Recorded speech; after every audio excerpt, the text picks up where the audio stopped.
আসসালামু আলাইকুম বন্ধুরা, সবাইকে সিস্টার্স কিচেনে স্বাগতম। আবারও একটি নতুন ভিডিও নিয়ে আপনাদের মাঝে চলে এসেছি। আজকের রেসিপি হলো ডাটা কাঁঠাল বিচি দিয়ে লইট্কা শুটকি ভোনা। তো দেখতে থাকুন। প্রথমেই চুলায় একটা প্যান বসিয়ে দিলাম, পরিমাণ মতন তেল দিয়ে দিব। তেল গরম হয়ে গেছে, কুচিয়ে রাখা পেঁয়াজগুলো দিয়ে সুন্দরভাবে নেড়ে নেব।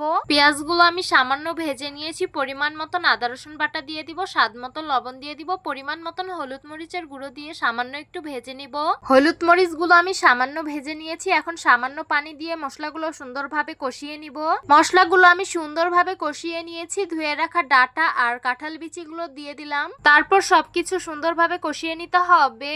লইট্টা শুটকিগুলো আমি সুন্দর করে ভেজে ধুয়ে নিয়েছি। তারপর সামান্য থেতো করে নিয়েছি। গোটা চারেক কাঁচামরিচ দিয়ে দিব। তারপর সবকিছু সুন্দরভাবে কষিয়ে নিতে হবে। তো দেখতেই পাচ্ছেন আমি সবকিছু খুব ভালোভাবে কষিয়ে নিয়েছি। এখন পরিমাণ মতন ঝোলের পানি দিয়ে দিব। তারপর সুন্দরভাবে নেড়ে মিশিয়ে নিব আর বলক আসার অপেক্ষায় থাকবো। তো দেখতেই পাচ্ছেন আমাদের তরকারিটা বলক এসে পড়েছে। এখন একটু নেড়ে নেব। আমরা কিন্তু আপনাদের খুবই সিম্পল ভাবে রেসিপি দেওয়ার চেষ্টা করি, যাতে এটা আপনারাও বাসায় ট্রাই করতে পারেন। বাই দ্য ওয়ে, আমাদের মাটির চুলার রান্না আপনাদের কাছে কেমন লাগে অবশ্যই কমেন্ট করে জানাবেন। পরিমাণ মতন শাক বাটা দিয়ে সুন্দরভাবে মিশিয়ে নিব। কুচিয়ে রাখা বিলাতি ধনিয়া পাতা দিয়ে দিব। এই তো আমাদের তরকারি হয়ে গেছে। এখন নামিয়ে পরিবেশন করে নেব।